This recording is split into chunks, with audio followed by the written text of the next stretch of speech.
Minimalist tip number 18. இன்னைக்கான minimalist tip, donate things you don't use. நம்ம வீட்டில் சுற்றி பாருங்க, எவ்வளோ பொருள் நம்ம யூஸ் பண்ணாமல் வச்சிருக்கோம்னு பாருங்களேன். உண்மையாகவே அதுங்களுக்கான தேவை முடிஞ்சு போயிருக்கும். அப்படி முடிஞ்சு போன இப்போ like first year book second இயர்ல நம்ம எத்தனை பேர் திறந்து பார்ப்போம். இன்ஜினியரிங் படிக்கிறீங்கன்னு வச்சுக்கலாம், ஃபர்ஸ்ட் இயர் புக்கு எத்தனை பேர் செகண்ட் இயர்ல திறந்து பார்க்குறீங்க. எத்தனை ஸ்லிப்பர் செட் இருக்கும். புதுசு வந்தோடனே பழசை கண்டுக்கிற வேலை கிடையாது. புதுசாக எதாவது ஒன்று பார்த்தோன்னே வாங்கணும் ஆசைப்பட்டு வாங்கி வச்சுக்கிறது.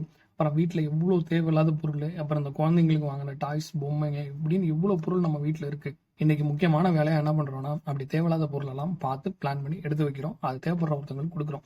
இப்போ நம்ம காலேஜ் புக்ஸ் எல்லாம் நம்ம ஜூனியர் கொடுத்தீங்கன்னா அவன் ரொம்ப சந்தோஷப்படுவான். இப்போ ஸ்கூல் படிக்கிற பசங்க எல்லாம் ஒவ்வொரு இயர் நம்ம தாண்டும் போதும் அதுக்கு அடுத்து வர ஜூனியர் பசங்களுக்கு நம்ம அந்த நோட்ஸையோ அந்த கைட்ஸையோ நம்ம ப்ரிப்பேர் பண்ண எக்ஸாம் ப்ரிப்பேர் பண்ண கொஷின் பேங்கோ அதெல்லாம் கொடுத்தோன்னா அவங்க ரொம்ப சந்தோஷப்படுவாங்க. அதே மாதிரி நம்ம யூஸ் பண்ண அந்த கிளாத்ஸ் நிறைய பேர் இங்கே ட்ரெஸ் இல்லாமல் இருக்கிறாங்க.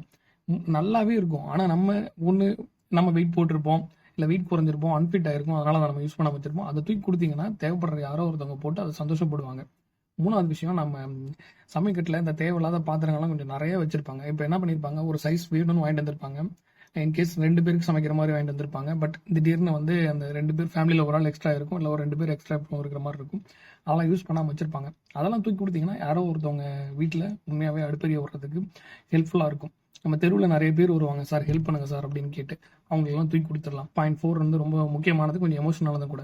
இந்த சின்ன பசங்க விளையாட்டு ஜாமான் நம்ம வாங்கி வச்சிருக்கிறதுல அந்த பசங்க புது விளையாட்டு ஜாமான் வர அந்த பழசெல்லாம் தூக்கி கண்டுக்காதுங்க.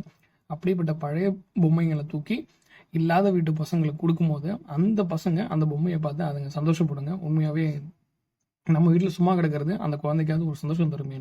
ஆக இன்னைய மினிமலிஸ்ட் டிப், டொனேட் பண்ணுங்க நமக்கு தேவையில்லாத பொருள் எல்லாத்தையும். வீட்டில் நல்லா யோசிச்சு பாருங்க, ஃபில்டர் பண்ணுங்க, ஒரு இடத்துல எடுத்து வைங்க. அதை தேடி வரவங்களுக்கு கண்டிப்பாக கொடுத்து ஹெல்ப் பண்ணுங்க.